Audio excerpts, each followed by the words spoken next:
Hello friends, welcome. आज हम यहाँ पे स्टैटिक बैंकिंग अवेयरनेस का banking and financial reform in India ये टॉपिक कवर कर रहे हैं। ये अपना 5th टॉपिक है। इसके पहले अपन ने 4 टॉपिक ऑलरेडी कवर कर चुके हैं। प्लेलिस्ट में आपको सभी वीडियोस मिल जाएंगे।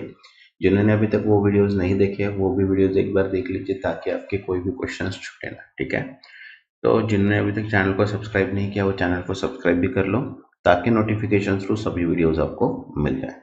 क्योंकि इसके बाद अपन अभी IDBI JAM 6 अप्रैल को पेपर है, तो उसके भी अपन यहाँ पे इंपॉर्टेंट एंड एक्सपेक्टेड क्वेश्चन भी सॉल्व करने वाले हैं, प्लस CBI क्रेडिट ऑफिसर के भी।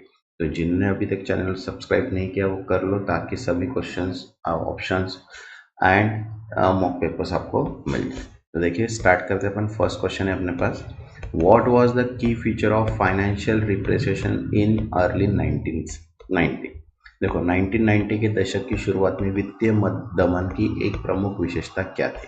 देखो, ऑप्शन है यहाँ पे, free market interest rate, second strong banking structure, third administrative interest rate and fourth highly transparent financial system. तो करेक्ट आंसर है यहाँ पे थर्ड, एडमिनिस्ट्रेटिव इंटरेस्ट रेट, प्रशासित ब्याज दरें। Okay, next second, which sector mainly financed working capital in the early 1990s?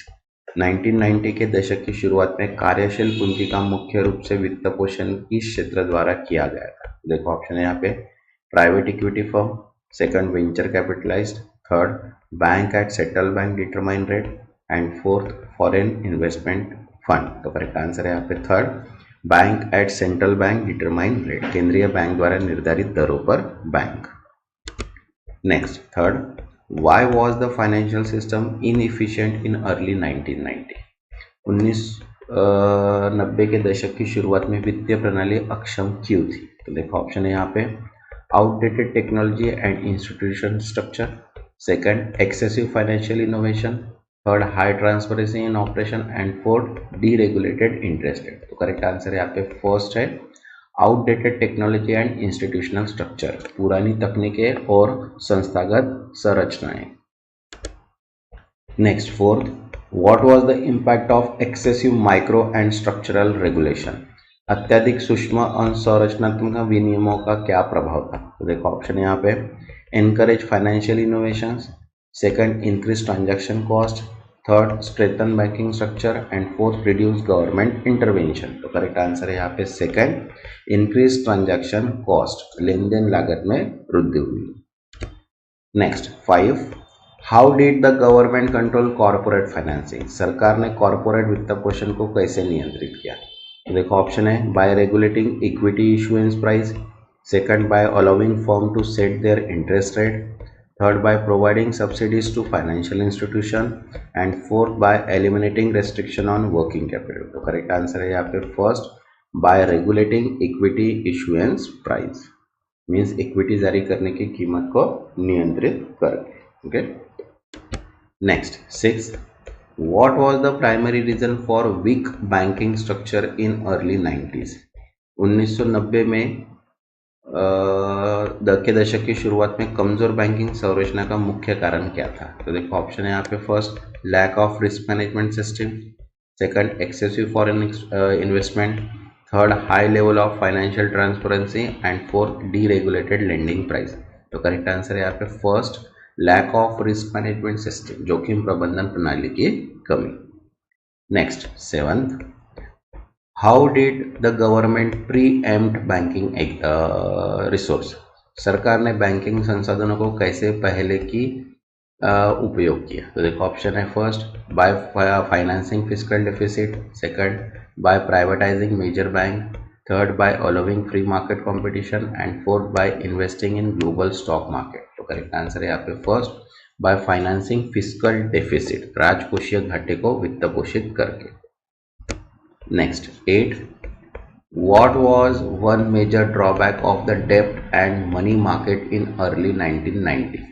1990 के दशक में शुरुआत में ऋण और धन बाजार की एक प्रमुख कमी क्या थी? देखो, ऑप्शन है यहाँ पे, first poor development and inefficiency, second over regulation lending to innovation, third free pricing of corporate bank and fourth है high competition in financial services. तो करेक्ट आंसर यहाँ पे फर्स्ट है, to development and to poor development and inefficiency, कमजोर विकास और अक्षमता। Next 9th, how was working capital manage during financial repression, वित्तीय दमन के दौरान कार्यशील पूंजी का प्रबंधन कैसे किया जाता है। तो देखो ऑप्शन है यहाँ पे, first strict government regulation on credit and inventory, second liberalise financial policies, third free market lending based on credit worthiness, and fourth foreign direct investment support. तो करेक्ट आंसर है यहाँ पे फर्स्ट, ओके, क्रेडिट और inventory पर सरकार द्वारा सख्त नियम। नेक्स्ट 10th, हाउ वॉज डेप्ट equity ratio control in different industries, विभिन्न उद्योगों में ऋण इक्विटी अनुपात को कैसे नियंत्रित किया गया था। तो देखो ऑप्शन है यहाँ पे, first government impose restriction, second market driven financial policies, third complete freedom for firm, and fourth international funding agencies. तो करेक्ट आंसर है यहाँ पे फर्स्ट गवर्नमेंट इम्पोज रेस्ट्रिक्शन, सरकार द्वारा लगाए गए प्रतिबंध। Next 11th, What was one of the key objective of financial reform, वित्तीय सुधारों का एक प्रमुख उद्देश्य क्या था। तो देखो ऑप्शन है यहाँ पे, first strengthening financial repression, second creating an efficient and profitably sector, third increasing government control over financial institutions, and fourth restricting international competition. तो करेक्ट आंसर है यहाँ पे second, creating and efficient profitable sector, एक कुशल और लाभदायक क्षेत्र बनाना। Next 12th, how were interest rate determine under financial reform, वित्तीय सुधारों के तहत ब्याज दरों को कैसे निर्धारित किया गया। तो देखो ऑप्शन है यहाँ पे, bye market focus, second by government regulation, third by central bank fix rate, and fourth bye international financial institution. तो करेक्ट आंसर है यहाँ पे फर्स्ट, बाय मार्केट फोकस, बाजार की ताकतों द्वारा। Next 13, What was a major goal of providing operational and functional autonomy to institutions? संस्थानों को परिचालन और कार्यात्मक स्वायत्तता प्रदान करने का प्रमुख लक्ष्य क्या था। तो देखो ऑप्शन है यहाँ पे, first to reduce government intervention, second to increase state control over financial decision, third to limit financial competition, and fourth to maintain fixed interest rate. तो करेक्ट आंसर है यहाँ पे first, to reduce government intervention means सरकारी हस्तक्षेप को कम करना। Next 14, what was the essential reform measure to handle international competition, अंतरराष्ट्रीय प्रतिस्पर्धा से निपटने के लिए एक आवश्यक सुधार उपाय क्या था। तो देखो ऑप्शन है यहाँ पे, first preparing the financial system for global integration, second restricting foreign investment, third increasing banking regulation, and fourth eliminating private sector participation. Correct answer है यहाँ पे first, preparing the financial system for global integration, वित्तीय प्रणाली को वैश्विक एकीकरण के लिए तैयार करना। Next 15, what does price discovery in financial reform refers to, वित्तीय सुधारों में मूल्य खोज में क्या तात्पर्य है। तो देखो ऑप्शन है यहाँ पे, market based interest rate determination, second government control price fixing, third central bank invention in pricing, and fourth fix pricing for financial institution. Correct answer है यहाँ पे first, market based interest rate determination, बाजार आधारित ब्याज दर पर निर्धारण। Next 16, how was the external sector open as a part of financial reform, वित्तीय सुधारों के एक भाग के रूप में बाहरी क्षेत्र को कैसे खोला गया। देखो ऑप्शन है, in a calibrated manner, second without any regulation, third by restricting foreign trade, and fourth through complete financial deregulation. तो करेक्ट आंसर है यहाँ पे first, in a calibrated manner, चरणबद्ध तरीके से। Next 17, what was the key measure to promote financial stability, वित्तीय स्थिरता को बढ़ावा देने के लिए एक प्रमुख उपाय क्या था। देखो ऑप्शन है यहाँ पे, first ensuring resilience against domestic and external shock, second increasing financial repression, third reducing market competition, and fourth fixing interest rate by the government. तो करेक्ट आंसर है यहाँ पे first, ensuring resilience against domestic and external shock, घरेलू और बाहरी झटकों के खिलाफ लचीलापन सुनिश्चित करना। Next 18, what role did financial reform play in resource allocation, वित्तीय सुधारों में संसाधन आवंटन में क्या भूमिका निभाई? तो देखो ऑप्शन है यहाँ पे, first improve efficiency through market mechanism, second maintain rigid development allocation policy, third reduce the role of private investment and fourth restricted financial sector. तो आंसर है first improve efficiency through market mechanism, बाजार तंत्र के माध्यम में दक्षता में सुधार। Next 19, Why was operational autonomy given to financial institution? वित्तीय संस्था को परिचालन स्वायत्तता क्यों दी गई? तो देखो ऑप्शन है यहाँ पे, to improve decision making efficiency, second to increase government control, second to limit financial transaction and fourth to maintain the fix capital market price. तो करेक्ट आंसर है यहाँ पे first to improve decision making efficiency, निर्णय लेने की दक्षता में सुधार करने के लिए। Next 20, Which factor contributed to financial system inefficiency before reform? सुधारों से पहले वित्तीय प्रणाली की अक्षमता में कौन सा कारक योगदान करता था? तो देखो ऑप्शन है यहाँ पे, excessive regulation and lack of innovation, third market based reform, third increase global competition and fourth transparent banking operation. तो करेक्ट आंसर है यहाँ पे first excessive regulation and lack of innovation, अत्यधिक विनियमन और नवाचार की कमी। नेक्स्ट 21, जिन्होंने अभी तक चैनल को सब्सक्राइब नहीं किया वो चैनल को सब्सक्राइब कर लो ताकि नोटिफिकेशन थ्रू सभी वीडियोस मिल जाए। नेक्स्ट 21 है, which of the following is not a major sector of reform? निम्नलिखित में से कौन वित्तीय सुधारों का प्रमुख क्षेत्र नहीं है? तो देखो ऑप्शन है, banking sector, monetary sector, education sector, forex sector. तो करेक्ट आंसर है यहाँ पे education sector is not a major sector reform. Next 22, What is the primary objective of banking sector reform? Banking क्षेत्र सुधारों का मुख्य उद्देश्य क्या है? तो देखो ऑप्शन है यहाँ पे, first enhancing financial repression, second increasing operational efficiency and stability, third restricting private sector participation and fourth reducing competition in banking. तो करेक्ट आंसर है यहाँ पे second increasing operational efficiency and stability, परिचालन दक्षता और स्थिरता बढ़ाना। Next 23, which phase of the Indian banking sector existed before 1950?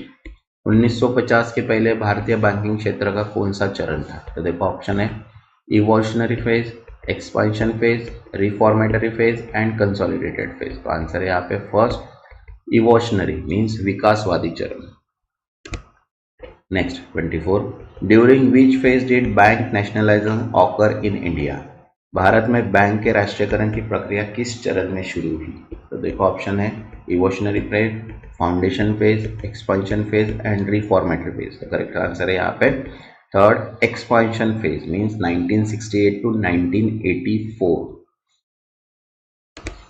Next 25, which of the following was the key feature of reformatory phase in banking? Banking में सुधारात्मक चरण की एक प्रमुख विशेषता क्या थी? तो देखो ऑप्शन है यहाँ पे, first strengthening public sector dominance, second introduction of liberalization and private sector involvement, third restricting foreign investment and fourth closing small bank to reduce competition। correct answer है यहाँ पे second introduction of liberalization and private sector involvement, उदारीकरण और निजी क्षेत्र की भागीदारी की शुरुआत। Next 26, What was the focus of consolidated phase 1984 to 99 in Indian banking? भारतीय बैंकिंग समेकन चरण 1984 और 1990 का मुख्य उद्देश्य क्या था? तो देखो ऑप्शन है यहाँ पे, first rapid bank expansion, second strengthening existing bank and improving stability, third deregulation of interest rate and fourth introduction of digital banking. तो करेक्ट आंसर है यहाँ पे second strengthening existing bank and improving stability, मौजूदा बैंकों को मजबूत करना और स्थिरता में सुधार। Next 27, what was the key transformation in the financial sector reform? वित्तीय क्षेत्र सुधारों में प्रमुख परिवर्तनीय क्या था? तो देखो ऑप्शन यहाँ पे, first government control financial institution, second increase private sector participation and liberalization, third reduction in banking service and fourth strict regulation on financial transaction। Correct answer है यहाँ पे second increase private sector participation and liberalization, निजी क्षेत्र की बढ़ी हुई भागीदारी और उदारीकरण। Next 28, what was the primary role of forex market reform? विदेशी मुद्रा बाजार सुधारों की मुख्य भूमिका क्या थी? तो देखो ऑप्शन है यहाँ पे, first controlling currency value artificially, second encouraging foreign exchange transaction, third restricting foreign exchange reserve and fourth eliminating foreign trade. तो करेक्ट आंसर है यहाँ पे second, encouraging foreign exchange transaction, विदेशी मुद्रा लेन देन को प्रोत्साहित करना। Next 29, which of the following correctly represent the correct sequence of banking growth phase? निम्नलिखित में से कौन सा बैंकिंग विकास चरणों का सही क्रम दर्शाता है? देखो ऑप्शन यहाँ पे थर्ड है, evolutionary, foundation, expansion, consolidation and reformatory. ये इसका करेक्ट आंसर है, ठीक है। Next 30, which sector was directly impacted by monetary reform? मौद्रिक सुधारों में कौन सा क्षेत्र सीधे प्रभावित हुआ? देखो ऑप्शन है यहाँ पे, education sector, banking sector, agriculture sector, real estate sector. Correct answer है यहाँ पे second, banking sector. Next 31, what is the primary role of Indian banking sector? भारतीय बैंकिंग क्षेत्र की मुख्य भूमिका क्या है? देखो ऑप्शन है यहाँ पे, only financing large industries, second है promoting business in both rural and urban areas, second only supporting government project and fourth restricting the availability of credit। तो करेक्ट आंसर है second, promoting business in both urban and rural area, शहरी और ग्रामीण क्षेत्रों में व्यापार को बढ़ावा देना। Next 32, what is a non performing asset? अपर्याप्त निष्पादित संपत्ति क्या है? तो देखो ऑप्शन है अपने पास, an asset that generate high income for bank, second a loan or lease that failed to meet its principal and interest payment, third a government subsidy for farmer and fourth a tax free asset for business। तो correct answer है यहाँ पे second, a loan or lease that failed to meet its principal and interest payment, एक ऋण या पट्टा जो अपने मूलधन और ब्याज भुगतान को पूरा करने में विफल रहता है। Next 33, Since which year have NPA started increasing after the steady decline? किस वर्ष के बाद NPA में वृद्धि शुरू हुई जबकि 2000 के दशक में इसमें गिरावट आई?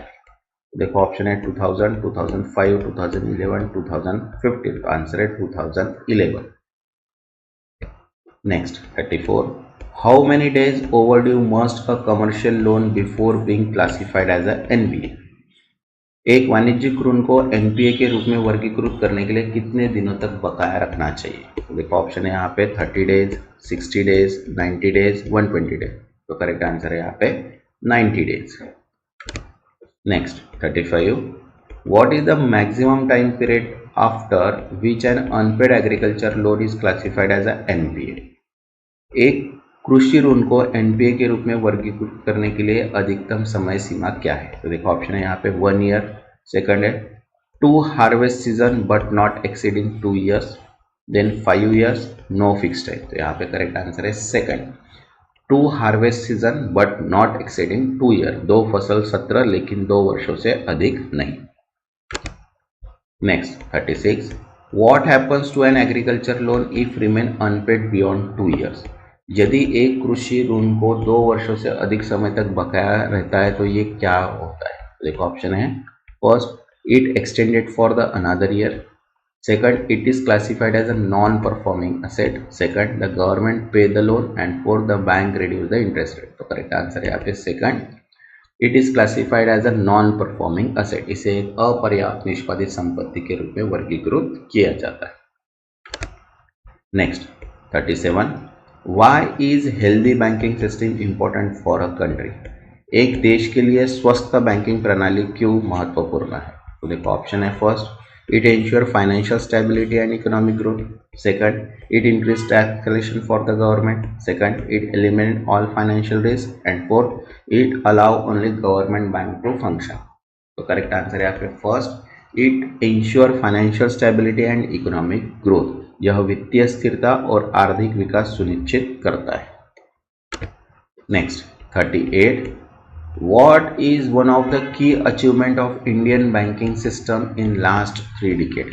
पिछले 3 वर्षों में भारत की बैंकिंग प्रणाली की एक प्रमुख उपलब्धि क्या रही?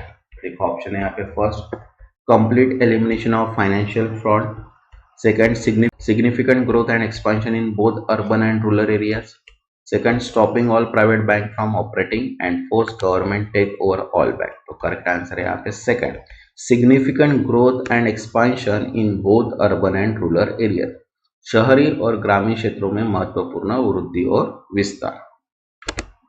Next 39, what is a common reason for loan turning into NPA? ऋणों के एनपीए में बदलने का एक सामान्य कारण क्या है? तो देखो ऑप्शन है यहाँ पे, first borrower defaulting on payment, second bank reducing loan interest rate, third government waving all loan, and fourth over regulation by central government. Correct answer है यहाँ पे first, borrowers defaulting on payment, उधारकर्ताओं द्वारा भुगतान न करना। Next 40, what happens if consumer loan remains unpaid for 180 days? यदि कोई उपभोक्ता ऋण 180 दिनों तक अनिर्दिष्ट रहता है तो क्या होता है? तो देखो ऑप्शन है यहाँ पे, first it is considered a regular loan, second it is classified as an NPA, third the borrower receive an extension, and fourth the loan is cancelled. तो करेक्ट आंसर है यहाँ पे second, it is classified as an NPA, इसे NPA के रूप में वर्गीकृत किया जाता है। Next 41, what is the sub standard asset in the term of NPA classification? NPA वर्गीकरण में एक सब स्टैंडर्ड संपत्ति क्या है? तो आंसर है यहाँ पे, an asset that has been NPA for less than 12 month, वह संपत्ति जो 12 महीने से कम के लिए एनपीए रही हो। Next 42, what does N NPA become a doubtful asset? किसी स्थिति में अगर एक एनपीए को संशयास्पद संपत्ति डाउटफुल असेट माना जाता है? तो देखो ऑप्शन है यहाँ पे, when it remains for 12 more than 12 month, अगर जब यह 12 महीने से अधिक समय तक एनपीए बनी रहती है। Okay, next 43, what are loss asset? हानि संपत्तियां क्या होती है? तो देखो ऑप्शन है, when an asset is completely recovered, second when an asset is declared as a loss by bank or its auditor but not written off, third when the interest on the asset still being paid, and fourth when the borrower goes agree to repay the loan। तो correct answer है यहाँ पे second, when an asset is declared as a loss by bank and its auditor but not written off। ठीक है, next 44, which of the following is an internal reason for NPA? निम्नलिखित में से कौन सा एनपीए का एक आंतरिक कारण है? तो देखो ऑप्शन है यहाँ पे, first global economic shutdown, second indiscriminate lending and poor recovery, second decline in export, and fourth slow demand for engineering good. तो करेक्ट आंसर है यहाँ पे second, indiscriminate lending and poor recovery, अंधाधुंध ऋण वितरण और खराब वसूली। Next 45, which of the following is the external reason for NPA? निम्नलिखित में से कौन सा एनपीए का एक बाहरी कारण है? तो देखो ऑप्शन है यहाँ पे, poor internal bank management, second global economic slow down, third lack of auditing by the bank, and fourth delay loan approval process. तो करेक्ट आंसर है यहाँ पे सेकंड, ग्लोबल इकोनॉमिक शटडाउन, वैश्विक आर्थिक मंदी। Next 46, which sector is most affected by NPA due to global market uncertainty? वैश्विक बाजार की अनिश्चितता के कारण एनपीए से सबसे अधिक प्रभावित क्षेत्र कौन सा है? देखो ऑप्शन है यहाँ पे, first automobile sector, second textile engineering goods leather and gems, third information technology sector, and fourth government own institution. तो करेक्ट आंसर है यहाँ पे second, textile engineering goods leather and gems, वस्त्र इंजीनियरिंग वस्त्र चमड़ा और रत्न। Next 47, what is the main challenges faced by the corporate sector due to NPA? NPA के कारण कॉर्पोरेट क्षेत्र द्वारा सामना की जाने वाली मुख्य चुनौती क्या है? तो देखो ऑप्शन है यहाँ पे, first increase in profit margin, second difficulty in repaying loan, third excessive cash flow, and fourth higher export. तो करेक्ट आंसर है यहाँ पे second, difficulty in repaying loan, ऋण चुकाने में कठिनाई। Next 48, what is one of the major reason for poor recovery of bank loan in bank? देखो, बैंकों में ऋण की खराब वसूली के मुख्य कारणों में से एक क्या है? देखो, ऑप्शन है strict banking regulation, second indiscriminate lending practice, third increase in foreign investment and fourth better risk management strategy. तो करेक्ट आंसर है यहाँ पे सेकंड इनडिस्क्रिमिनेट लेंडिंग प्रैक्टिस, अंधाधुंध ऋण वितरण प्रथा है। Next 49, how does a slowdown in global economy impact Indian bank? वैश्विक अर्थव्यवस्था में मंदी का भारतीय बैंकों का क्या प्रभाव पड़ता है? तो देखो, ऑप्शन है it reduce NPA, second it increase loan default due to low export, third it lead more loan being approve and fourth it increase foreign direct investment. तो करेक्ट आंसर है यहाँ पे second it increase loan default due to low export, यह कम निर्यात के कारण ऋण चूक को बढ़ाता है।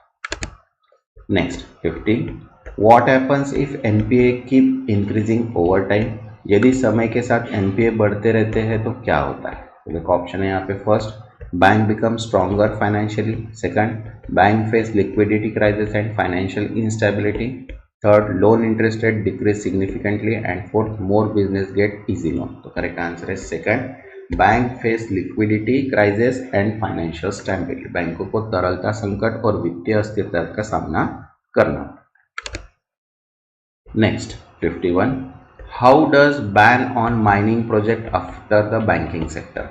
खनन परियोजनाओं पर प्रतिबंध का बैंकिंग सेक्टर पर क्या प्रभाव पड़ता है? तो देखो, ऑप्शन है यहाँ पे first it increase employment opportunity, second it affect sector like power iron and steel, third it reduce loan default and fourth it increase foreign investment in mining. तो करेक्ट आंसर है यहाँ पे second it affect sector like power iron and steel, यह बिजली लोहा और इस्पात क्षेत्रों को प्रभावित करता है। Next 52, which of the following is a major challenges caused by volatility in raw material prices? कच्चे माल की कीमतों में अस्थिरता के कारण प्रमुख चुनौती क्या है? तो देखो, ऑप्शन है यहाँ पे first higher demand for loan, second increase NPA risk in industries like steel and power, third decrease competition in the market and fourth increase in foreign trade. तो करेक्ट आंसर है यहाँ पे second increase NPA risk in industry like steel and power, इस्पात और बिजली जैसे उद्योगों में एनपीए में वृद्धि। Next 53, what does priority sector lending require bank to do? प्राथमिक क्षेत्र ऋण बैंकों को क्या करने की आवश्यकता होती है? तो देखो, ऑप्शन है यहाँ पे first lend a certain percentage of loan to specific sector, second increase interest rate on personal loan, third avoid lending to agriculture sector and fourth only lend to private loan. Answer है यहाँ पे first lend certain percentage of loan to specific sector, कुछ विशिष्ट क्षेत्रों का एक निश्चित प्रतिशत ऋण देना। नेक्स्ट 54, व्हाट इज अ की challenge in a loan recovery in India? Bharat में ऋण वसूली में मुख्य चुनौती क्या है? तो देखो, ऑप्शन है यहाँ पे strong legal system, second slow judicial process and lack systematic bank effort, third strict banking regulation and fourth high customer repayment rate. Correct answer है यहाँ पे second slow judicial process and lack of systematic bank effort, धीमी न्यायिक प्रक्रिया और बैंकों में व्यवस्थित प्रयासों की कमी। Next 55, during which period did indiscriminate lending by state-owned banks significantly impact asset quality? किस अवधि के दौरान राज्य संचालित बैंकों द्वारा अंधाधुंध ऋण वितरण में परिसंपत्ति गुणवत्ता को महत्वपूर्ण रूप से प्रभावित किया? तो देखो, ऑप्शन है 90 to 95, 2000 to 2003, 2004 2008 एंड 2015 to 2020। तो करेक्ट आंसर है 2004 to 2008। Next, what was the main objective of Narasimha committee 1 1991? Narasimha समिति 1 1991 का मुख्य उद्देश्य क्या था? तो देखो, ऑप्शन है increasing government control over bank, second restoring financial health and improving efficiency of bank, third eliminating competition among bank and fourth reducing the number of commercial bank. तो करेक्ट आंसर है second, okay, restoring financial health and improving efficiency of bank, बैंकों की वित्तीय स्थिति बहाल करना और दक्षता में सुधार करना। Next 57, how many recommendations did the Narasimha committee 1 submit in 1991 report? Narasimha committee समिति 1 ने 1991 में की रिपोर्ट में कितनी सिफारिशें प्रस्तुत की थी? तो देखो ऑप्शन है 10, 15, 23, 30। तो आंसर है यहाँ पे 23। Next 58, which of the following was not implemented recommendation of the Narasimha committee 1? Narasimha समिति 1 निम्नलिखित में से कौन सी सिफारिश लागू नहीं की गई? देखो, lowering SR and CRR, second nationalising more bank, third deregulation of interest rate and fourth capital adequacy. तो करेक्ट आंसर है यहाँ पे सेकंड, नेशनलाइजिंग मोर बैंक्स, ये इंप्लीमेंट नहीं किया। Okay, next 59, what was the impact of lowering the statutory liquidity ratio and cash reserve ratio?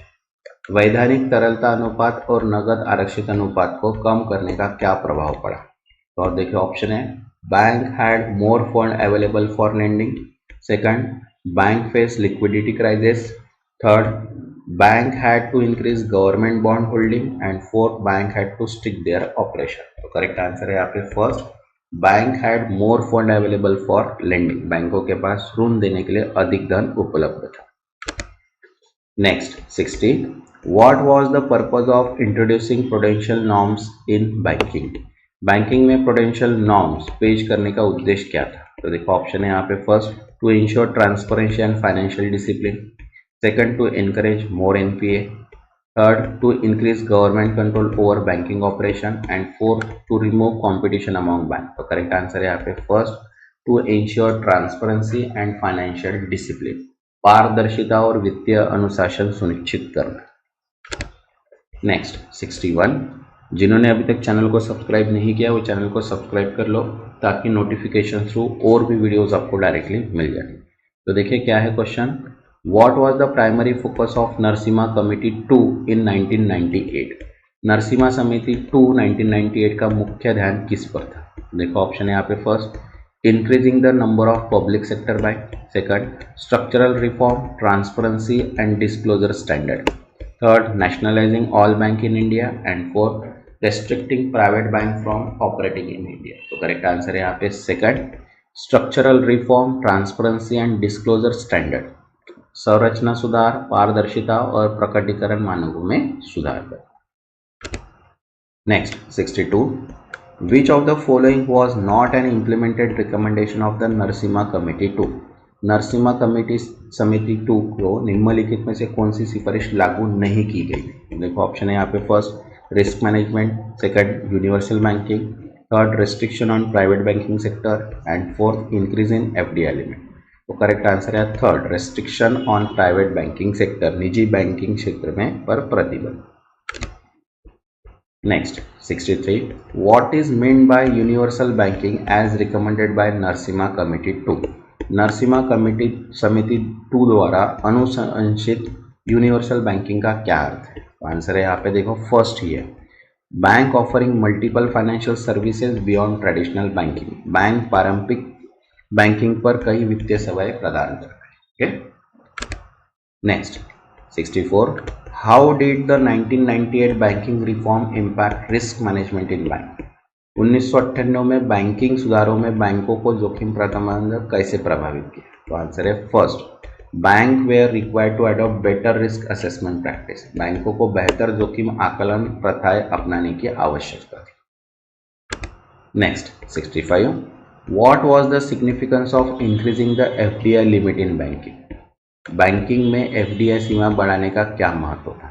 तो देखो option है यहाँ पे, आंसर ये first, allow more foreign investment to strengthen banking in sector, अधिक विदेशी निवेश को बैंकिंग क्षेत्र में मजबूत करने की अनुमति दी। Next 66, which of the following was the key impact of banking reform on Indian banking sector? Banking सुधारों का भारतीय बैंकिंग क्षेत्र पर मुख्य प्रभाव निम्नलिखित में से कौन सा है? देखो ऑप्शन है यहाँ पे, reduce competition among bank, second increase government control over private bank, third intense competition among bank and fourth complete privatisation of bank. तो करेक्ट आंसर है यहाँ पे थर्ड, ठीक है, इंटेंस कंपटीशन अमॉन्ग बैंक, बैंकों के बीच तीव्र प्रतिस्पर्धा। Next 67, what does broadening the ownership base PSB refers to? PSB सार्वजनिक क्षेत्र के बैंकों में स्वामित्व आधार का विस्तार का क्या तात्पर्य है? तो आंसर है यहाँ पे first, reducing government stake and allowing private in investment in PSB. Next, 68. Which of the following technology related measures serve as a communication backbone for the financial sector? निम्नलिखित में से कौन सा तकनीकी उपाय वित्तीय क्षेत्र के लिए संचार की रीढ़ के रूप में कार्य करता है? तो देखो ऑप्शन है यहाँ पे RTGS, INF, NIT, NDS, ATM. तो यहाँ पे है second, Indian financial network. Next 69. What is the function of negotiated dealing system? Negotiate dealing system का कार्य क्या है? तो देखो आंसर है यहाँ पे facilitating screen based trading in government security, सरकारी प्रतिभूतियों में स्क्रीन आधारित व्यापार की सुविधा दी। Next, what is the purpose of real time gross settlement system means RTGS? Real time gross settlement RGS system का उद्देश्य क्या है? तो आंसर सभी को पता है, enabling instant fund transfer between बैंकों के बीच त्वरित फंड ट्रांसफर को सक्षम करना। Next 71. What are the twin objective of monetary policy reform? मौद्रिक नीति सुधारों के दोहरे उद्देश्य क्या है? तो आंसर यहाँ पे देखो थर्ड है, maintaining price stability and ensuring credit availability to the productive sector. Next 72. Which approach has replaced use of broad money as an intermediate target? कौन सा दृष्टिकोण ब्रॉड मनी में मध्यवर्ती लक्ष्य के रूप में उपयोग को बदल दिया गया? तो देखो ऑप्शन है यहाँ पे single indicator approach, fix interest rate approach, multiple indicator and cash flow based. तो करेक्ट आंसर यहाँ पे third, multiple indicator approach. Next 73. What is the primary purpose of open market operation? Open market operations का मुख्य उद्देश्य क्या है? तो देखो ऑप्शन है to control long term government, second to regulate market liquidity specially capital flow, second increase foreign investment and fourth promote banking sector privatization. तो correct answer है यहाँ पे second, to regulate market liquidity and specially capital flow. Next 74. The market stabilization scheme was introduced to manage which of the following? Market stabilisation scheme को किसके प्रबंधन के लिए पेश किया गया था? तो आंसर है यहाँ पे third, managing capital inflow without affecting short term liquidity. Next 75. What is the function of liquidity adjustment facility? Liquidity adjustment facility का कार्य क्या है? तो आंसर है to regulate overnight interest rate within a specific corridor. Next 76. What was the introduced for broker and other intermediary as a part of capital market reform? पूंजी बाजार सुधारों के तहत दलालों और अन्य बिचौलियों के लिए क्या पेश किया गया? तो आंसर है यहाँ पे second, capital adequacy and prudential regulations. Next 77. What major step was taken to modernize the stock market during capital reform? पूंजी बाजार सुधारों के दौरान स्टॉक बाजार को आधुनिक बनाने के लिए कौन सा प्रमुख कदम उठाया गया था? तो आंसर है यहाँ पे first, introduction and dematerialisation of scraps. Next 78. What was the impact of introducing depositories in the Indian stock market? भारतीय स्टॉक बाजार में डिपॉजिटरीज पेश करने का प्रभाव क्या था? तो आंसर है यहाँ पे third, it enable electronic transfer and holding of securities. Next 79. As a part of secondary market regulation, the settlement period was introduced to how many days? तो यहाँ पे आंसर है 1 week. Okay. Next 80. What was the reason for banning carry forward trading? Carry forward trading पर प्रतिबंध लगाने का कारण क्या था? तो आंसर है यहाँ पे second, to reduce excessive volatility and risk in the stock market. Okay, next जो वीडियो रहेगा वो अपन यहाँ पे कंप्यूटर अवेयरनेस का पढ़ेंगे, और आज अपन मॉक पेपर एक तो IDBI जैम का पढ़ेंगे या फिर महाट्रांसको LDC का पढ़ेंगे। ठीक है, जिन्होंने अभी तक चैनल को सब्सक्राइब नहीं किया वो चैनल को सब्सक्राइब कर लो ताकि नोटिफिकेशन थ्रू सभी वीडियोस आपको मिल जाए। तब तक के लिए थैंक यू।